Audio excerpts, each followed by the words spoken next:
एमडीएच की हल्दी मिर्ची धनिया करे कमाल। ये रंग दे, ये खुशबू दे, ये तीखा, ये कम पड़े। क्या निराला एमडीएच मसाला।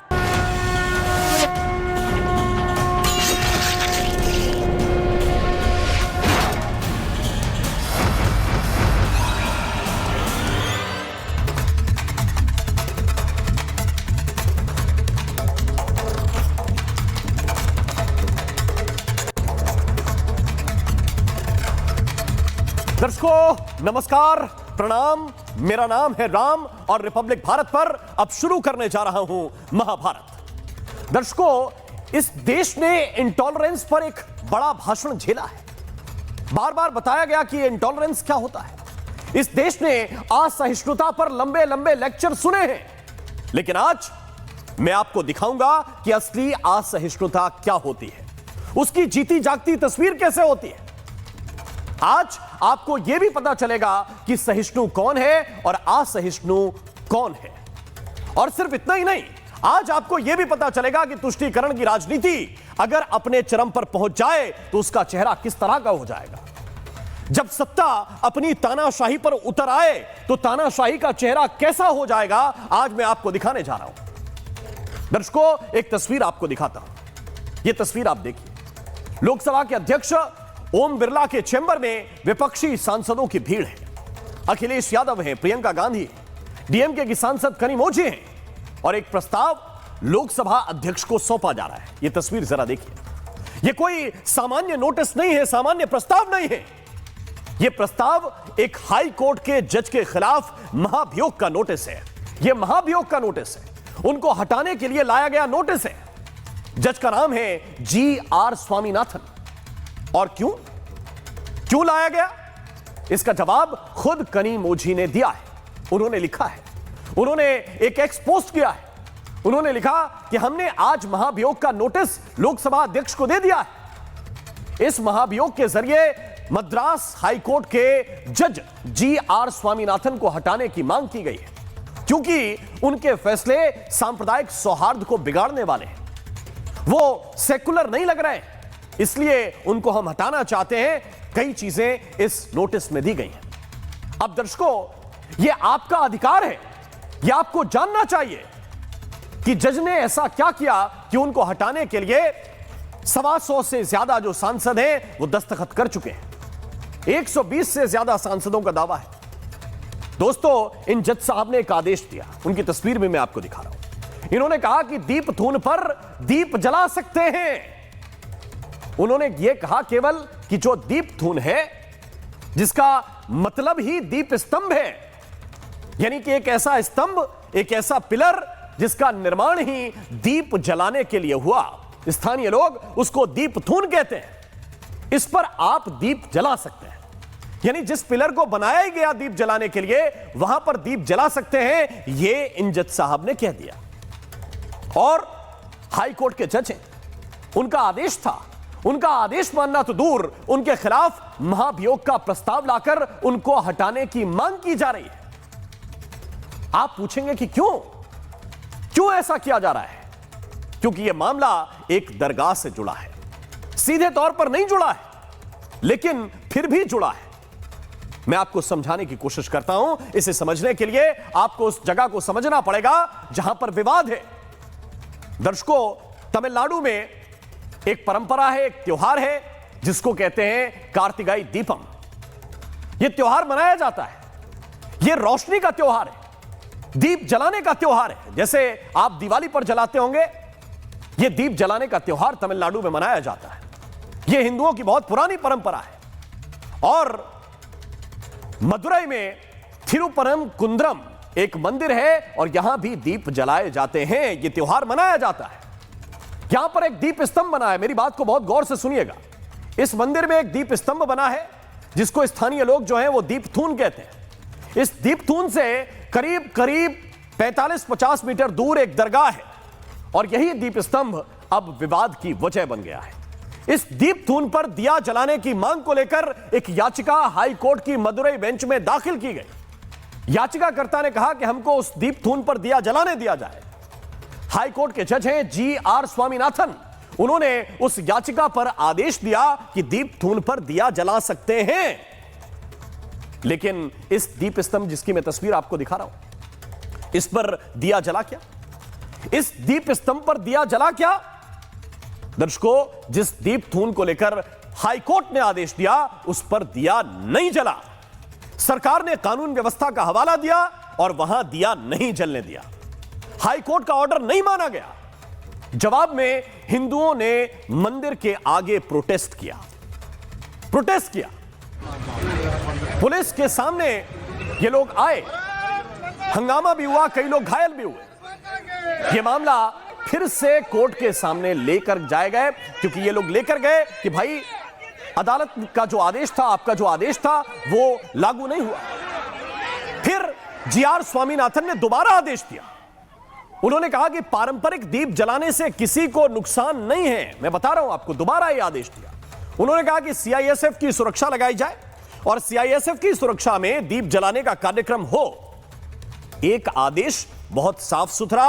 उन्होंने कहा कि केवल 10 लोगों का एक दल वहां पर जाए और दीप जलाए, केवल 10 लोग। उन्होंने यह भी कहा कि जो पास में दरगाह है उसके मुस्लिम समुदाय के जो अधिकार हैं, दीप जलाने से उनका कोई उल्लंघन नहीं। इसके बाद यह मामला चला गया हाई कोर्ट की डिवीजन बेंच के पास, क्योंकि डीएमके की सरकार को यह पसंद नहीं था। डिवीजन बेंच में अपील की गई और डिवीजन बेंच ने भी कहा कि यह फैसला ठीक था। इस फैसले को डिवीजन बेंच ने भी बरकरार रखा। और अब जैसे ही यह फैसला आया, डीएमके सरकार इसके खिलाफ सुप्रीम कोर्ट चली गई। लेकिन इससे पहले कि सुप्रीम कोर्ट सुनवाई करे, इससे पहले कि सुप्रीम कोर्ट यह तय करे कि फैसला ठीक है कि नहीं है, डीएमके की सरकार सीधा जज को हटाने पर उतर आई है। और आज इस मामले पर कोई नहीं बोल रहा है, कोई बात नहीं कर रहा है। लेकिन दोस्तों, यह मामला थोड़ा सा उल्टा करके देखिए। अगर एक सामान्य फैसले को लेकर केंद्र की सरकार या बीजेपी की कोई राज्य सरकार किसी जज के खिलाफ महाभियोग ले आए या ले आई होती तो क्या होता? ये सारे लोग आसमान से पर उठाकर घूमते। लेकिन आज सब खामोशी के साथ देख रहे हैं, लेकिन हम चुप नहीं रहेंगे। रिपब्लिक बोलेगा। जब जब न्यायपालिका के ऊपर हमला किया जाएगा, उसको धमकाया जाएगा, रिपब्लिक बोलेगा। जब जब सनातनियों के अधिकारों पर हमला किया जाएगा, रिपब्लिक बोलेगा। जब जब सत्ता अपना दमन चक्र चलाएगी, रिपब्लिक जोर से बोलेगा। मैं आपको एक और तस्वीर याद दिलाना चाहता हूं। श्रृंगार गौरी का मंदिर, यह तस्वीर आप देखिए। यह आपको याद होगा, काशी विश्वनाथ मंदिर वाराणसी का, और इसके साथ श्रृंगार गौरी की पूजा लगातार होती रही।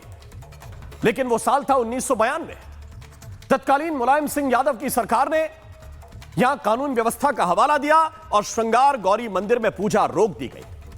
दर्शकों, लगभग 30 साल तक यह पूजा नहीं हुई। श्रृंगार गौरी की पूजा नहीं हो सकी। और किस लिए? तुष्टीकरण के लिए क्या क्या किया जाएगा? आज मैं यह सवाल पूछना चाहता हूं कि तुष्टीकरण के लिए क्या क्या होगा भाई? कानून व्यवस्था का बहाना बनाकर आप क्या क्या करेंगे? और अब जो मैं तस्वीर आपको दिखा रहा हूं, यह 2024 से व्यास जी के तहखाने भी खुले हैं। श्रृंगार गौरी की पूजा भी नियमित की जा रही है। ना कानून का कुछ बिगड़ा है, ना व्यवस्था का कुछ बिगड़ा है। काशी विश्वनाथ से सटी है ज्ञानवापी मस्जिद, सटी है, चिपकी हुई है। मथुरा में भी, मथुरा में श्री कृष्ण जन्मभूमि और ईदगाह की दीवार से दीवार लगी है। एक ही दीवार है, इस तरफ ईदगाह है, उस तरफ श्री कृष्ण जन्मभूमि है। दोनों पक्ष अपना अपना काम करते हैं, ना कानून बिगड़ता है, ना व्यवस्था बिगड़ती है। और ऐसे एक नहीं कई उदाहरण है इस देश में। लेकिन सवाल यह है कि आपकी मंशा क्या है? डीएमके की मंशा क्या है? कोई यह तो बताए कि जज के आदेश में गलत क्या था। कोई यह तो बताए कि अगर दीप धून कई मीटर दूर है तो दीप जलाने से मुस्लिम पक्ष को क्या दिक्कत थी, क्या बिगड़ेगा? कोई यह भी बताए कि किस आधार पर हाईकोर्ट का फैसला नहीं माना गया। डिवीजन बेंच ने भी यह कह दिया है, फिर भी यह बात नहीं मानी गई। मान लीजिए ये जज ठीक नहीं थे, डिवीजन बेंच में लेकर गए थे, उन्होंने भी फैसला पलटा नहीं, माने ठीक था। और अगर यह फैसला सही है या गलत है तो फिर यह तय कौन करेगा? इससे और बड़ी बेंच सुप्रीम कोर्ट तय करेगा या फिर सरकार, विधायक या सांसद तय कर लेंगे, या डीएमके पार्टी की मीटिंग में तय हो जाएगा कि फैसला ठीक नहीं है? और अगर किसी जज के फैसले से आप इत्तेफाक नहीं रखते, वो आपको मंजूर नहीं है, तो क्या महाभियोग लाकर न्यायपालिका को डराया जाएगा? क्या धमकाया जाएगा? क्या यह डर पैदा करने की कोशिश नहीं है? आज दो सवाल आपके सामने रखता हूं जिन पर चर्चा की शुरुआत करूंगा। सबसे पहले एक बात कि अगर कहीं सनातन के दीप जल रहे हैं तो किसी के दिल क्यों जल रहे हैं? भाई, जज ने कहा कि दीप जलाइए, इसमें विपक्ष के दिल जो हैं वो क्यों जल रहे हैं? यह सवाल है मेरा। और दूसरा सवाल यह है कि क्या तुष्टीकरण का रोग अब इतना बढ़ गया है कि सीधे जज पर महाभियोग लगा देंगे? सीधे महाभियोग लगा देंगे। इसी पर चर्चा की शुरुआत करूंगा, लेकिन पहले एक रिपोर्ट आपको दिखाता हूं।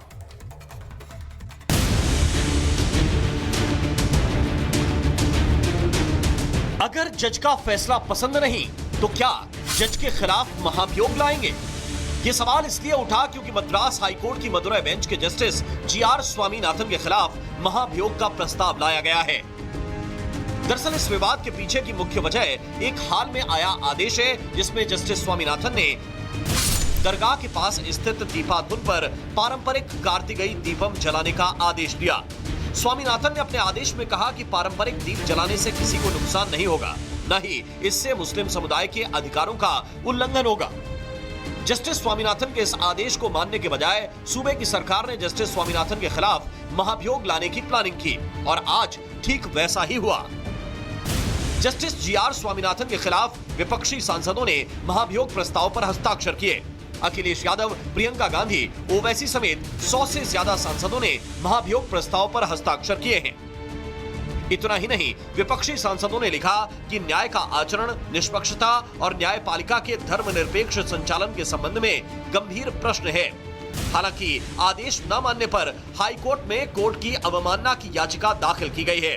सवाल यही है कि एक तरफ अदालत की अवमानना है और दूसरी तरफ जज पर आरोप। सवाल यह है कि दीप जलाने का आदेश क्या सांप्रदायिक माना जाएगा? क्या डीएमके सरकार के खिलाफ आदेश सांप्रदायिक माना जाएगा? सवाल यह भी है कि अगर आदेश गलत है तो यह सिद्ध कौन करेगा?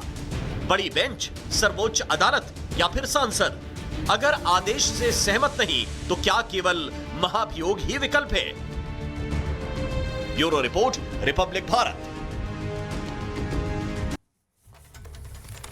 और आइए चर्चा की शुरुआत करते हैं। कुछ खास मेहमान इस वक्त हमारे साथ जुड़ रहे हैं। मेरे साथ इस वक्त गुरु प्रकाश पासवान हैं, जो राष्ट्रीय प्रवक्ता हैं भारतीय जनता पार्टी के। मेरे साथ इस वक्त अनंत विजय जी हैं, वरिष्ठ पत्रकार हैं। कुछ देर के बाद मेरे साथ जुड़ेंगे संदीप त्रिपाठी, इस वक्त मेरे साथ जुड़े हुए हैं, लीडर हैं कांग्रेस पार्टी के। पुल्ला राव इस वक्त मेरे साथ हैं, जो डीएमके समर्थक हैं। और मेरे साथ विजय राठी इस वक्त जुड़े हुए हैं, जो प्रवक्ता हैं समाजवादी पार्टी के। आप सभी का बहुत बहुत स्वागत। लेकिन सबसे पहले पुल्ला राव, अगर आप थोड़ा सा बता सकें इस मामले को लेकर, ये इतना बड़ा मामला हो गया। पुल्ला राव जी, एक मिनट। यस, देखिए हमारे लॉज कहाँ से आया? ये इलाहाबाद से आया, वाराणसी से आया, कांचीपुरम से आया, ये नेपोलियनिक कोड नेपोलियन से आया 200 साल के पहले। ब्रिटिश वाया लंदन से भारत देश आया। या सिंपली आपका जॉब से लेके एक जज क्या चाहिए वो करना अच्छा नहीं है। ये जज का पहले नेपोलियनिक कोड से आया ये लॉ। हमारे कॉन्स्टिट्यूशन भी सारा सिविल कोड सारा नेपोलियन से आया। लोग सोचते हैं स्वामीनाथन जी बड़ा जज है, यह है वो, अगली बात है। ये पब्लिक इश्यू है, जनता के मुद्दे है। ऐसा निर्णय रिस्ट्रेंट, संयमित से करने चाहिए। ये परिणाम क्या है बड़ा केयरफुली करने पड़ेगा। ये पर्सनल इश्यूज नहीं से है, ये पर्सनल क्राइम नहीं है, ये लॉ एंड ऑर्डर का इश्यूज है। जज का रिस्ट्रेंट दिखाने चाहिए। ये ऐसा किया था, वो ऑर्डर दिया, वो कंटेम्प्ट है, ये अगली बात है। ये मैच्योर जजमेंट है, मैच्योर जजेस है, ये सोचते हैं लॉ एंड ऑर्डर में इंपैक्ट आ रहे, कॉन्स्टिट्यूशन के डिसरिस्पेक्ट दिखा रहे। ये पर्सनल लॉ है, आई एग्री विथ यू। ये मर्डर है, क्राइम है, चीटिंग है, फ्रॉड है। अब आप अपना लेक्चर दे चुके पुल्ला राव जी, अब अपना लेक्चर दे चुके। मेरी बात सुनिए, इसमें क्या गैर संवैधानिक है जो कॉन्स्टिट्यूशन के लिए ठीक नहीं है? कौन सा डिसीजन है, कौन सा पॉइंट है?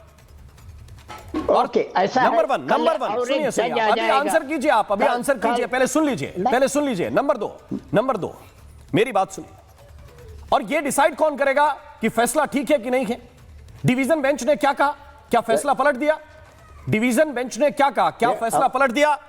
नंबर तीन, हु विल डिसाइड? कौन तय करेगा? सुप्रीम कोर्ट, उधर आप लोग गए हुए हैं, सुनवाई पेंडिंग है, तो ऑनरेबल सुप्रीम कोर्ट डिसाइड जैसे करेगा ऐसा कि है- डिसीजन ठीक है कि गलत है। क्या आप ये बताएंगे कि एक फैसला आपको अच्छा नहीं लगा तो आप जज को हटाने के लिए अपनी पावर का इस्तेमाल करेंगे, अपने सांसदों को लाकर, अपने गठबंधन को लाकर दिल्ली में खड़ा कर देंगे कि एक जज को हटा दीजिए? ऐसे न्यायपालिका मजबूत होगी? ऐसे डराएंगे आप लोग? ऐसे धमकाएंगे जुडिशरी को? ऐसा है, जुडिशरी आज जज ऐसा जजमेंट दिया, कल 10 साल के बाद और एक जज आके और ऑपोजिट जजमेंट नहीं तो देगा, क्या प्रॉब्लम है? मुझे बताइए जजमेंट में क्या प्रॉब्लम है? अगर दीप थून पर दीप नहीं जलेगा तो क्या जलेगा? चाहिए, अब क्या करेगा? नहीं, कैसा फैसला दिया? पहले प्लीज एक्सप्लेन। आपका प्रश्न का पुल्ला राव जी, जवाब मैं प्लीज दे रहा एक्सप्लेन। हूं। आपने कहा ऐसा फैसला दिया, यू आर सेइंग, सर आपने कहा कि ऐसा फैसला दिया, कैसा फैसला दिया मुझे बताइए? अगर दीप थून बनाया गया, दीप स्तंभ बनाया गया तो दिया जलेगा, दीप जलेगा, और क्या जलाना चाहते हैं आप वहां पे? बहुत मेरा फर्स्ट ऑब्जेक्शन है, एक्सप्रेस स्पीड से डिसीजन दिया अच्छा नहीं है, ये देश का स्टेबिलिटी के लिए अच्छा नहीं है। हर जज ऐसा करते हैं कि देश में क्या हो जाएगा? नहीं, क्या हो जाएगा? हर जज, मैं एक क्या बात नहीं कर प्रॉब्लम है? रहा, आप फैसला नहीं बता रहे कि प्रॉब्लम क्या है? कैसा फैसला दिया? दिया जलाने का फैसला दिया, आपको क्या प्रॉब्लम है भाई? लॉ एंड ऑर्डर, ये जजमेंट नहीं और किसी जजमेंट है, प्रो हिंदू जजमेंट होने दो, एंटी हिंदू जजमेंट होने दो, प्रो माइनॉरिटी, एंटी माइनॉरिटी, सोच के लॉ एंड ऑर्डर और डिस्टेंस, स्थिरता, देश में स्थिरता चाहिए। कौन लॉ एंड ऑर्डर बिगाड़ेगा? अगर हिंदू दिया जलाएगा तो कौन लॉ एंड ऑर्डर बिगाड़ेगा और क्यों बिगाड़ेगा? क्या उनकी प्रॉपर्टी में जाकर कोई दिया जला रहा है? क्या उनकी प्रॉपर्टी में दिया जलाया जा रहा है? जो डिस्टेंस है दीपथून का, वो दरगाह से कितने मीटर दूर है, मुझे एक्सप्लेन कीजिए, और क्यों किसी को ऑब्जेक्शन होगा? पॉइंट बोल रहा हूं, आपका एक पॉइंट बोल रहा हूं, सुप्रीम कोर्ट राम मंदिर के कितना डिकेड्स ले लिया, 70 इयर्स, 60 इयर्स, 50 इयर्स लेके क्या डिसीजन है? समय लेने चाहिए। कल समय लेना चाहिए। आप बताइए ना, दो पॉइंट है मेरे बहुत सीधे। ये जो दीपथून है जहां पर दिया जलाने का परमिशन जज ने दिया, वो क्या दरगाह के प्रेमाइसेस में है? नंबर 1। नंबर 2, दरगाह से उसकी दूरी कितनी है, मुझे ये बता दीजिए तो मैं आपकी बात सुन लूंगा। एक 70 इयर्स से ये इश्यू आगे नहीं आया, एकदम सडनली 70 आवर्स में आने, ठीक है। मुझे 2 पॉइंट का आंसर दीजिए ना सर। क्या ये दरगाह के प्रेमाइसेस में दीपथून है या 70 इयर्स? नहीं, आप 70 इयर्स मत जोड़िए इसमें, 70 इयर्स, 80 इयर्स, 70 इयर्स पेंडिंग। मुझे ये बताइए कि जज के डिसीजन में गलत क्या है? वक्त है, मैं इतना बोल रहा हूं, देश का स्थिरता के लिए जजेस किसी जजमेंट, ये जजमेंट नहीं, दूसरे जजमेंट नहीं, पर सोच के करने पड़ेगा। सोच के आप क्या बोल रहे हैं? एक पॉइंट और सोच के जो जज डीएमके की मानसिकता से नहीं सोचेगा, उस जज को आप लोग महाभियोग लाके हटा देंगे। ये बात ओके, मैं इसको मान गया, मैं आपको मान गया, मैं आपकी बात को मान गया, और आपका विजन एकदम क्लियर है, ये देश के दर्शकों के सामने भी एकदम क्लियर होना चाहिए। अब मुझे एक बात बताइए गुरु प्रकाश पासवान जी, क्या इस तरह से जुडिशरी को रन करना चाहिए? क्या जुडिशरी को ये डराने की या धमकाने की कोशिश ना मानी जाए?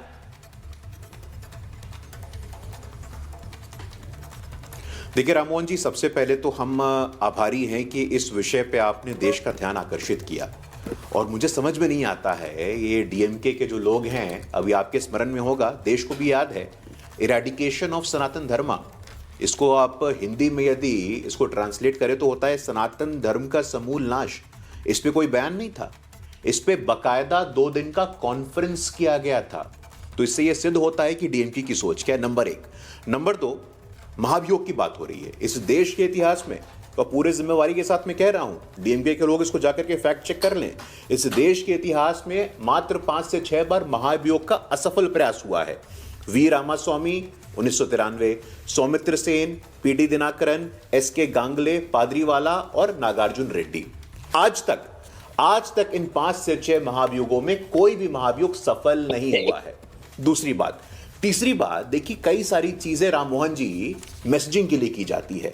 अभी चुनाव आ रहे हैं, चुनाव के पहले मैसेजिंग करनी है और यहां पे क्लियर कट मैसेजिंग है। जो पार्टी जो संगठन सनातन धर्म का समूल नाश चाहती है, जो पार्टी जो संगठन सनातन धर्म के समूल नाश पे 2 दिवसीय कॉन्फ्रेंस करती है, तो भारत में सनातन धर्म के समूल नाश का कॉन्फ्रेंस करो और बाहर विदेशों में डिसमेंटलिंग ग्लोबल हिंदुत्व का कॉन्फ्रेंस होता है।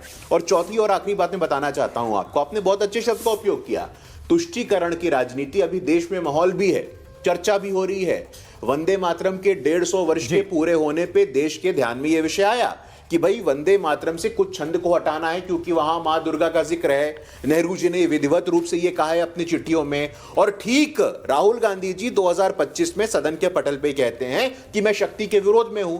तो यही प्रतिध्वनि है, ये वही प्रतिध्वनि है राम मोहन जी। मैं आपको और आपके दर्शकों को बताना चाहता हूं, जब 2007 में इस देश के प्रधानमंत्री कहते हैं कि देश के संसाधनों पे पहला हक देश के मुसलमानों का है, आपने कहा होता देश के गरीबों का है, देश के दलितों का है, शोषितों का है, पीड़ितों का है, वंचितों का। अभी विषय पे थोड़ा रहना चाहता हूं, आप थोड़ा बहुत दूर तक जा रहे हैं, मैं उस पे नहीं जाना चाहता ना। बाकी प्रवक्ताओं से उम्मीद करता हूं कि वो उधर जाए। मैं थोड़ा चलना चाहता हूं संदीप त्रिपाठी के पास, क्योंकि संदीप त्रिपाठी, प्रियंका गांधी जी भी वहां पे थी। मुझे बताएंगे आप लोग कि जिस जज के खिलाफ आप लोग महाभियोग लेकर आए हैं, उनके डिसीजन में ऐसा क्या गलत था, और बिना सुप्रीम कोर्ट की सुनवाई तक का आपने वेट नहीं किया और आप महाभियोग लेकर आ गए। केवल यह कि जिस दीप स्तंभ पर दिया जलाने के लिए अनुमति मांगी गई उन्होंने दे दी। राम जी, रावण को राम जी ने कप्ता मार दिया होता, लेकिन उन्होंने इंतजार किया कि पाप का घड़ा भर जाए। अब क्या रावण का पाप सिर्फ जो है सीता जी को ले जाना ही था क्या सर? इसीलिए राम जी ने मारा? नहीं ना। तो वैसे जज साहब हैं, जज साहब का जो चरित्र है और जो मूल्यांकन है वो सिर्फ एक घटना से आप मत कीजिए। इसके पहले भी बहुत सारे आरोप लगे हैं, और ये भी आरोप है उनके ऊपर कि उनके कास्ट के वकील जो हैं उसको इन्होंने फेवर किया है, और भी बहुत सारी चीजें हैं। तो आप सिर्फ एक घटना का जो आपको तुष्टीकरण में मदद कर दे, वो ध्रुवीकरण में नहीं। संदीप त्रिपाठी, नहीं संदीप त्रिपाठी, ना संदीप त्रिपाठी, 1 मिनट, इधर उधर मत भटकिए। मैं भटकने नहीं दूंगा। आपने महाभियोग का नोटिस नहीं पढ़ा होगा, मैंने पढ़ा है। नहीं, भटकने नहीं दूंगा, आप इधर उधर मत जाइए। पहला पैराग्राफ बताइए क्या लिखा है, अगर आपने नोटिस पढ़ा है तो। संदीप त्रिपाठी, अगर महाभियोग का पहला नोटिस आपने पढ़ा है तो उसका पहला पैराग्राफ बता दीजिए क्या लिखा है उसमें। 420। अरे संदीप त्रिपाठी, झूठ बोल के इधर उधर नहीं जा सकते आप झूठ बोल के नहीं जा सकते। उसका पहला पैराग्राफ बताइए कि नोटिस में क्या लिखा है जो दिया है। नोटिस में जो बातें मैं कह रहा हूं ये भी लिखा है। अरे पहला नोटिस बताइए, पहला पैराग्राफ क्या कहता है उसका? अरे पहला पैराग्राफ क्या कहता है? आप पहला ही क्यों पढ़ेंगे? अरे पहला इसलिए पढ़ेंगे क्योंकि उसी के लिए लेके आए आप। जो सबसे बड़ी बात है वो पहले लिखी जाती है। आप इधर उधर मत घूमिए। हमको लेटर लिखना मत सिखाइए और लेटर का प्रारूप मत सिखाइए। जो पहला पॉइंट आप लिख के दे रहे हैं कि ये सेकुलर नहीं है, ये सांप्रदायिक सौहार्द बिगाड़ने वाले। कनीमोजी का ट्वीट पढ़िए आप, कनीमोजी का ट्वीट पढ़िए, जो डीएमके की लीडर है, जिनके मोशन पे आप लोगों ने सिग्नेचर किया। क्या लिखा उन्होंने? मेरी बात आने देंगे या आप अपनी बात रखेंगे? मैं अपनी बात इसलिए कह रहा हूं कि आप मुद्दे को डाइवर्ट करना चाहते हैं। कनीमोजी के ट्वीट में क्या है, कनीमोजी के पोस्ट में क्या है, मुझे उत्तर दीजिए इस बात का।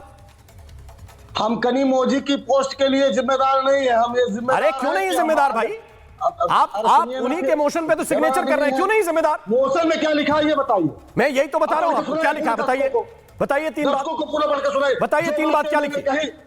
जो मैंने बातें कही वो सारी बातें लिखी हैं। कौन सी बात? इन्होंने ये चीजें की है कि इन्होंने अपने कास्ट के वकीलों को फेवर किया, पहली चीज। इन्होंने धर्मनिरपेक्षता जो संविधान का मूल है उसके खिलाफ काम कर रहे हैं। कौन सा है? बताइए, एक पॉइंट बताइए, संविधान के मूल में क्या है? और संविधान के मूल के खिलाफ दिया जलाने का आदेश कोई दे दे तो संविधान के मूल के खिलाफ हो गया। फिर क्यों आप उसी पे टिके हैं? अरे किस पे टिकूंगा? आप नोटिस क्यों दे रहे हैं? और अगर ये मुद्दा नहीं था तो पहले ले आते महाभियोग। अगर अपनी जाति के वकीलों का फेवर मुद्दा था तो ले आते आप, वो भी क्यों नहीं आप लाए? ये प्रॉब्लम था, आपका प्रॉब्लम नहीं है ये। आपका प्रॉब्लम ये है कि कोई दिया जले तो हमारा दिल जलेगा। सुनिए, और एक बात, अभी विष्णु जी जैन जी दिख रहा है, हाँ जी, इनसे पूछिएगा एक सवाल छोटा सा कि जैन धर्म और हिंदू धर्म अलग है कि एक है, और अगर एक है फिर आपको तो जरा ये बताइए। आप वकील से ये पूछेंगे कि जैन धर्म और हिंदू धर्म अलग है, आप वकील से ये नहीं पूछेंगे कि नियम क्या है। लड़ाने वाले, नियम क्या है? को लड़ाने वाला आदमी नरक में भी जगह नहीं मिलेगी इनको। हिंदुओं को एक तो अपनी भाषा पे संयम रखिए। किसको नरक में जगह मिलेगी, किसको स्वर्ग में जगह मिलेगी, वो तय करने वाले ईश्वर है। ये संदीप त्रिपाठी तय नहीं करेंगे। मोदी जी खाएंगे कि कोई अल्पसंख्यक देखा और उस पर भाषण देना चालू कर दिया। मैं यहाँ पे अल्पसंख्यकों के खिलाफ एक टिप्पणी बर्दाश्त नहीं करूंगा। ये अल्पसंख्यकों को आप लोग टारगेट करते हैं। एक जैन धर्म का व्यक्ति देखा और उसको आपने टारगेट करना शुरू कर दिया। ये आपकी नीति है, ये आपकी नीयत है कि आप अल्पसंख्यकों को टारगेट करना जानते हैं। हरिशंकर के पीछे जैन लिखा देखा और आपने कह दिया कि नरक में जगह नहीं मिलेगी और स्वर्ग में जगह नहीं मिलेगी। आप तय करेंगे, आप ईश्वर हैं, आप भगवान हो गए। कौन तय करेगा कि कौन स्वर्ग में बैठेगा, कोई नरक में बैठेगा? मंदिर कहाँ था, मस्जिद कहाँ था? मंदिर कहाँ था, मस्जिद कहाँ था? वो श्रृंगार गौरी का आदेश किसने दिया? श्रृंगार गौरी में जो पूजा होती थी रुकवाई किसने? संदीप त्रिपाठी। श्रृंगार गौरी में जो पूजा होती थी किसने रुकवाई? हरिशंकर जैन जी, विष्णु जैन जी सनातनियों से बदला ले रहे हैं। अब मैं एक बात पूछना चाहता हूं हरिशंकर जैन जी, आपको इन कराना चाहता हूं। मुझे बताइए, इधर उधर के आरोपों पे मैं तो जाऊंगा नहीं, जो ये बोल गए उसका आप उत्तर देंगे तो समय का वेस्टेज होगा। मुझे ये बताइए कि ये महाभियोग के प्रस्ताव अरे नहीं संदीप त्रिपाठी, आप इधर उधर की बात मत कीजिए। किसी अल्पसंख्यक को टारगेट नहीं करेंगे आप टेलीविजन पर बैठकर।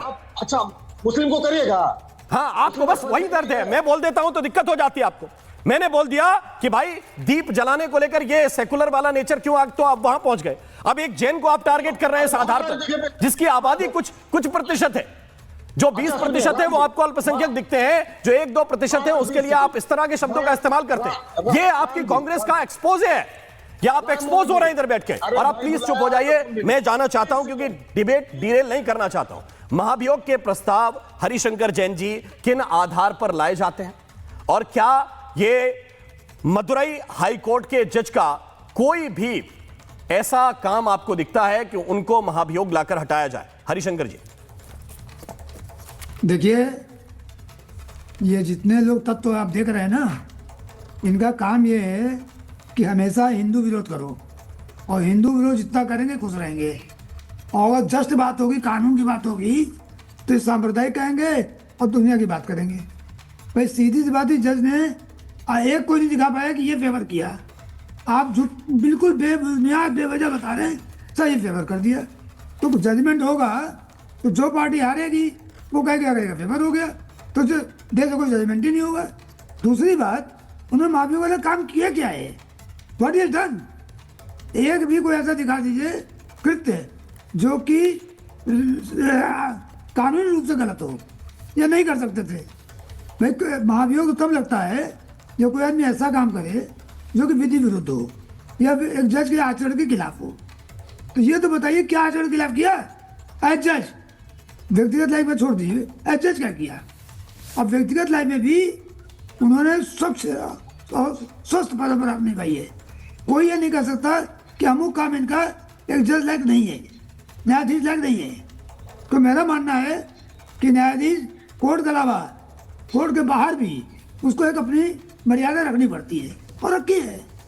और रही बात ये कि इन्होंने ये जजमेंट दे दिया, वो जजमेंट दे दिया, ऐसा कर दिया, सब हिंदू विरोध में जजमेंट दीजिए।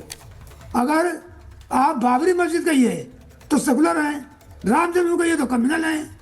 ये तमाशा क्या हो रहा है देश में? और कुछ ना हो ये तो कहीं जैन ऐसे होते हैं, जैन वैसे होते हैं। मैं जैन हूँ, मुझे फक्र है मैं जैन हूँ, और मैं दावे के साथ कहता हूँ कि मैं सनातन धर्म का एक हिस्सा हूँ। सारे जैन सनातन धर्म का हिस्सा हैं। जैन का वजूद बिना सनातन के नहीं है। इन लोग गलत फहमी है कि जैन अलग होते हैं, हिंदू अलग होते हैं, गलत फहमी है, दिमाग से निकाल दीजिए इस बात को। जैन और हिंदू की मंदिर शुरू से साथ बनी है, और जैन एक पंथ है जो हिंदू धर्म के अंदर है, अलग जी। कोई धर्म सेपरेट रिलीजन। और जब धर्म की बात करते हैं तो जो भारत देश से निकले पंथ वही धर्म है, बाकी मजहब है, रिलीजन है। जी, जी। धर्म तो केवल यही। विजय राठी नहीं को मैं इन सुनना कराना था। चाहता हूं, एक मिनट विजय राठी जी, अब बताइए मुझे, मैंने जो सवाल पूछा संदीप त्रिपाठी जी से, आप अगर थोड़ा एक्सप्लेन कर सकें उसको कि क्या ऐसी नौबत थी कि महाभियोग लाना पड़ गया। महाभियोग के प्रस्ताव कब लाए जाते हैं ये तो आपको कम से कम पता होगा, कि कोई साबित दुराचार का मामला हो, कोई असक्षमता का मामला हो कि ये जज सक्षम नहीं है, तो आप लेके आएंगे। जिस मामले को डिवीजन बेंच ने सही ठहराया, डिवीजन बेंच ने, अगर एक जज ठीक नहीं थे तो डिवीजन बेंच में मामला गया, डिवीजन बेंच ने उस मामले पर कोई ऑब्जेक्शन नहीं लिया, और इसके बावजूद आप महाभियोग का प्रस्ताव लेकर आ गए। विजय राठी, अखिलेश जी भी वहां खड़े हैं, इसलिए सवाल आपसे भी है। राममोहन शर्मा जी, मुझे आप एक चीज बताइए कि जो इम्पीचमेंट लेकर के आए हैं उसमें अगर कुछ गलत है तो लोकसभा अध्यक्ष से वो देख लेंगे, वो भी तो एक संविधान का हिस्सा है ना इम्पीचमेंट देखेंगे, लाना। तो इसमें इतना रोना पीटना क्या कि इम्पीचमेंट क्यों रोना लाए? पीटना नहीं, अगर विजय। संविधान ने ये ताकत दी है, सुनिए, विजय राठी, संविधान ने एक अगर ये ताकत दी जी, है, ये नियम दिया है, हाँ। मुझे बोल लेने दीजिए। हाँ बोलिए। तो इम्पीचमेंट अगर आ रहा है तरीके से जी, तो उसमें कोई दिक्कत नहीं होनी चाहिए, गड़बड़ होगी तो वो अपने आप निरस्त हो जाएगा। लेकिन मैं एक चीज आपको याद दिला दूं, अभी कुछ समय पहले जब एक जज थे जिनके घर में पैसे मिले थे, जो नोटों के बोरे जलाए गए थे, और उस समय भी आपने देखा होगा, उस समय मीडिया में इतनी चर्चा नहीं चली, वो कहां है, क्या हुआ, उन पैसों का कुछ पता चला? अगर उपराष्ट्रपति धनखड़ उसमें इंपीचमेंट चलवाना चाहते थे तो उनको सीट से हटा के कान पकड़ के, जैसे बोलते हैं ना, हटा करके उनको कहा, आज आप और हम उनकी चर्चा नहीं करते, ये भारतीय जनता पार्टी करती है।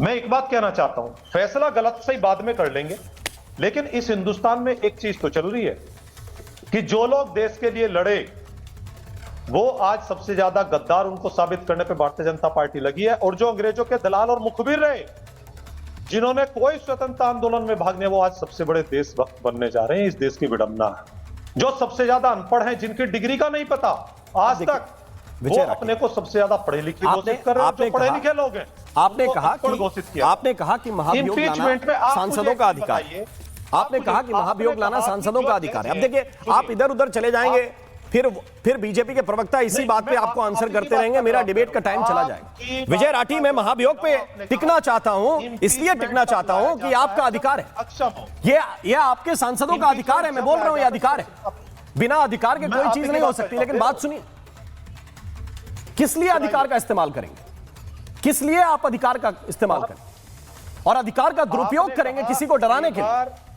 मैंने डीएमके ने जो वहां की सरकार ने कह दिया, नहीं होती उसके डिसीजन देने नहीं, डीएमके की सरकार ने जो वहां पे कह दिया वही अप्लाई अगर जुडिशरी कर दे तो कोई महाभियोग नहीं। ये इसलिए नहीं, हमारी बात ये समझ नहीं आती, जो procedure according to rule as per law, अगर उसको हम चला रहे हैं उसमें दिक्कत क्या है? नहीं, कोई दिक्कत नहीं भाई, मैं कह रहा हूं कोई दिक्कत नहीं, मेरी बात सुन लीजिए फिर आप।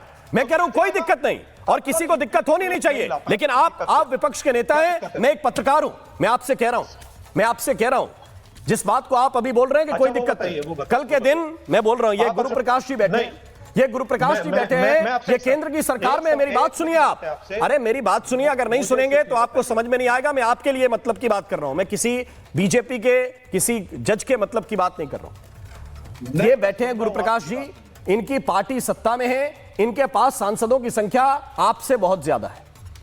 ये जैसे ही लेके आएंगे ना किसी जज के खिलाफ महाभियोग, फिर आप कहेंगे कि देखिए बीजेपी के मतलब का फैसला नहीं दिया, ये महाभियोग लेके आ गए। ये आप रास्ता दिखा रहे हैं। मतलब इसका क्या मतलब? मैं कह रहा हूं ना कि आपको जज का फैसला पसंद नहीं, आपका अधिकार है, आप लेके आ गए। जिस दिन सत्ता पक्ष इसका दुरुपयोग करने के लिए बैठ जाएगा, उस दिन बैठ के रोएंगे यहीं पे रोएंगे कि ये देखिए कत्ल हो गया, ये न्यायपालिका का कत्ल हो गया, ये इसका कत्ल हो गया, ये सब यहीं पे बैठ के बोलेंगे। मैं बोल रहा हूं, कर रहा है सत्ता पक्ष न्यायपालिका का राजनीतिकरण कर रहा है। राज्य अरे आप बता रहे हैं जो महाभियोग की बात, मैं बता रहा हूं वहां पे सरकार किसकी है? ये भी तो सवाल सरकार से ही है, ये विपक्ष का सवाल नहीं है। ये सरकार डीएमके की है, और डीएमके की सरकार से सवाल है जिसको ढकने की कोशिश अखिलेश यादव, प्रियंका गांधी मिलकर कर रहे हैं। इसलिए मेरा ये सवाल भी सरकार से। आप नहीं उठाएंगे तो क्या शायद देश नहीं समझेगा किसको क्या इनाम मिल रहा है? पूरा देश जानता है। हाँ, तो किसको क्या इनाम देना चाहते हैं आप? ये भी देश देखेगा, क्या इनाम देना चाहते हैं? खड़ा होगा। आप अपने वोट बैंक के लिए एक जज का इंपीचमेंट करेंगे बिना किसी ठोस आधार के। अच्छा क्या ठोस, क्या ये कौन, ये मीडिया तय करेगी? अरे मैं नहीं करूंगा, आप कर दीजिए। आप 5 लाइन बता दीजिए कि ये ठोस है कि नहीं। आप बताइए कि इस जजमेंट में गलती क्या थी।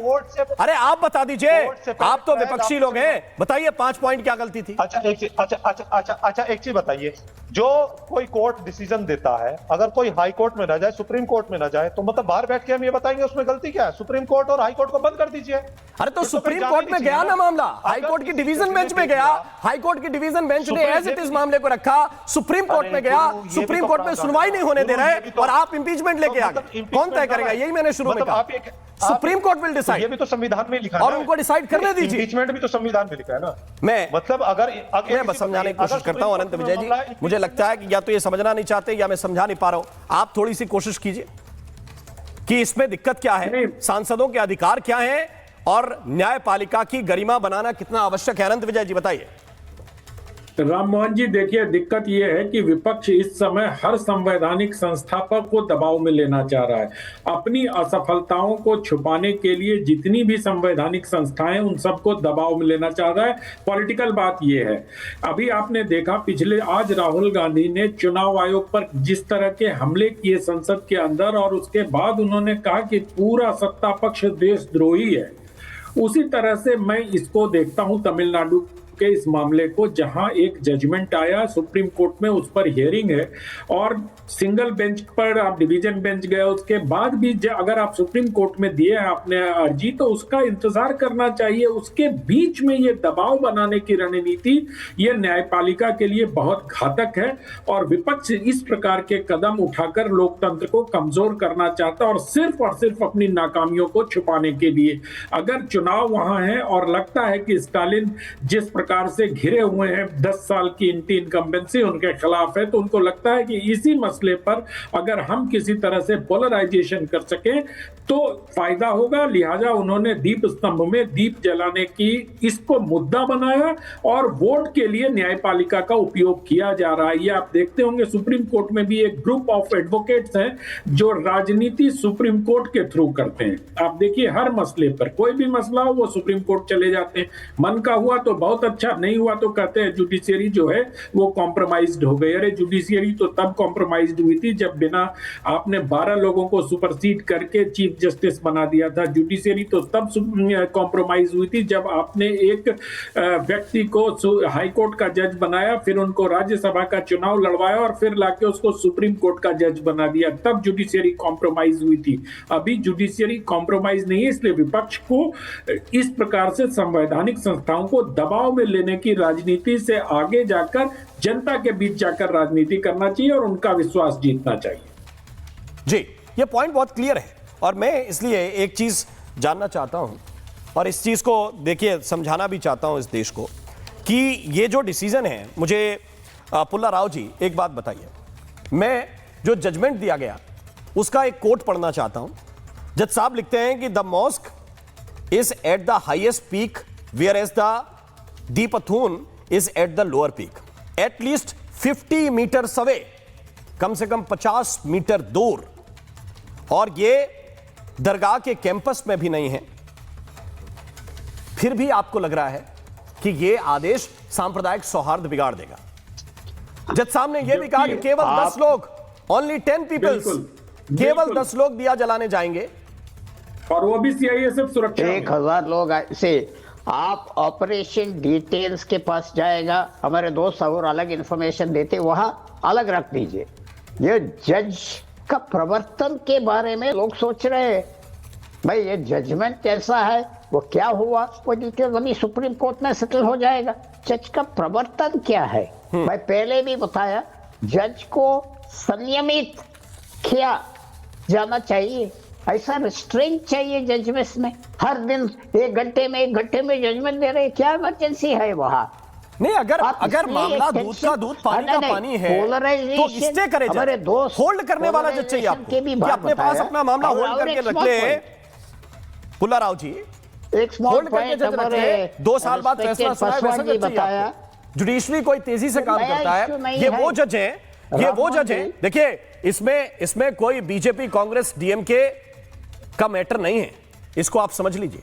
ये वो जज हैं जिन्होंने जज बनने के 2 साल के बाद अपना रिकॉर्ड जनता के सामने रखा। कि मैंने कितने काम किए हैं, क्या क्या फैसले दिए हैं, वो रिकॉर्ड उन्होंने रखा कि मैं जुडिशरी में क्या काम कर रहा हूं। और अगर कोई जज तेजी से फैसले देता है तो यह कोई आधार हो गया कि वो ठीक फैसले नहीं दे रहा? या तो उसके फैसलों को चैलेंज कीजिए। और मैंने कहा कि डिवीजन बेंच भी क्या स्वामीनाथन की तरह ही है। राममोहन जी, उन्होंने भी तो फट से दे दिया। डिवीजन बेंच ने क्या कहा, मुझे बताइए। डिवीजन बेंच ने क्या कहा? इस देश में हर जज इस देश में एक याद रखने चाहिए, मॉडेस्टी, रिस्ट्रेंट चाहिए। इतना बड़ा देश में ये गैलरी का प्ले करते हैं, मुश्किल आती। इनसे ये पूछिए कि वरासत उनको ये का अधिकार इशू है। किसने दिया कि जज को Prakash Paswan, this is a legacy issue. अरे क्या लेगेसी इशू है? ये तो मैं समझ नहीं पा पड़ेगा। मैं कह रहा हूं कि डिवीजन बेंच ने जो फैसला दिया वो भी तो थोड़ी देर में दे दिया। उसमें उन्होंने क्या 7 दिन लिए क्या? फूलाराव जी से पूछिए कि राजनीतिक दलों को ये अधिकार किसने दिया है कि वो जजों को रिस्ट्रेन करें? जी जी, ओके, पासवान जी रिस्पॉन्ड कर रहे हैं। नहीं देखिए, नहीं राममोहन जी, देखिए स्पष्ट हो गया है, आपके 35 मिनट के डिस्कशन से ये क्लियर हो गया है कि डीएमके के पास कोई जवाब नहीं है। मैंने पहले ही कहा था, आपने प्रारंभिक में आपने जब मुझे चांस दिया, मैंने तभी कहा था कि मैसेजिंग है। कई सारी चीजें राजनीति में ऐसी होती है जो मैसेजिंग होती है। आज तक जो भारत के इतिहास में एक भी इंपीचमेंट सफल नहीं हुआ है, उसके सबके पीछे मैसेजिंग है। और अनंत विजय जी ने बिल्कुल ही इसके तरफ स्पष्ट इशारा किया है, स्पष्ट संकेत दिया है।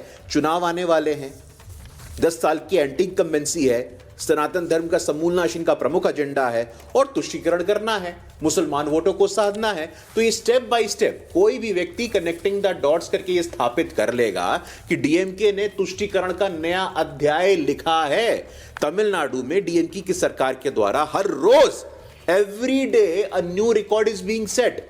हर रोज आप नया नया कीर्तिमान बना रहे कि नहीं भाई, कांग्रेस ने ऐसा किया था, हम उससे बड़ा तुष्टीकरण करेंगे। एक तुष्टीकरण की प्रतियोगिता चल रही है। 2007 का आपने मुझे बोलने नहीं दिया था, लेकिन मैं बोल करके पूरा करना चाहता हूं, क्योंकि सोच वही है राममोहन जी। यही सोच है जब प्रधानमंत्री कहते हैं, जो देश के एग्जीक्यूटिव हेड हैं, वो कहते हैं कि देश के संसाधनों पे पहला हक मुसलमानों का है। और डीएमके की सरकार जो तमिलनाडु में एग्जीक्यूटिव हेड है, वो जज के खिलाफ में महाभियोग का प्रस्ताव ला करके एक वोट बैंक को साधने की कोशिश कर रही है। इसको समझना चाहिए, दूध का दूध पानी का पानी हो गया है। चुनावों को लेकर के इस प्रकार संस्थानों पे विधिवत आक्रमण हो रहा है। आगे से कम इस घटना के बाद ये स्पष्ट हो जाता है कि रूल ऑफ लॉ की बात ये लोग ना करें, संविधान की बात ये लोग ना करें, इलेक्शन कमीशन की बात ये लोग ना करें, जुडिशियल प्रोसेस की लोग बात ना करें। बार-बार जिस बात को बोलते हैं, कोई नैतिक कोई ऐसी क्लिप चला सकते हैं जिसमें ये बोला हो कि पहला हक मुसलमानों का है? उस सेंटेंस को तोड़ मरोड़ के बोलते हैं। माइनॉरिटीज अगर हम बोले, उसमें बहुत सारे लोग इनको बोलिए पीएमओ की वेबसाइट पे चले जाएं, उनका वो स्टेटमेंट आप अच्छे लोग आपसे हमें उम्मीद नहीं है कि आप जो है इनके झूठ पर को पूरे देश पे थोपे। इस चैनल को करोड़ों लोग देखें। तो जैसे 2 बार वो चीज को बोलते हैं, आप एक बात बताइए, मेरे पास आज समय देखा है। आप सभी मेहमानों का बहुत बहुत शुक्रिया करना चाहता हूं, बहुत बहुत धन्यवाद करना चाहता हूं, लेकिन एक बात कहते हुए कुछ बातें बहुत जरूरी हैं। इस देश में अदालतों ने बड़े बड़े डिसीजन दिए हैं और जाहिर बात है कि किसी के साथ होंगे और किसी सरकार के खिलाफ। इन निर्णयों का सम्मान होना चाहिए। अगर आपको चैलेंज करना है तो अदालत में ही वो चैलेंज भी हो सकते हैं, उसकी भी प्रक्रिया है। लेकिन अदालतों को डराने के लिए सत्ता बल का प्रयोग होना नहीं चाहिए। और अगर ये प्रयोग इस तरह से खुलेआम होने लगेगा तो फिर जिस न्यायपालिका की हम उम्मीद करते हैं, जिन अच्छे फैसलों की हम उम्मीद करते हैं, उन फैसलों पर फर्क पड़ेगा। ये डराने की राजनीति बंद होनी चाहिए। इसीलिए आज महाभारत में बस इतना ही। नमस्कार।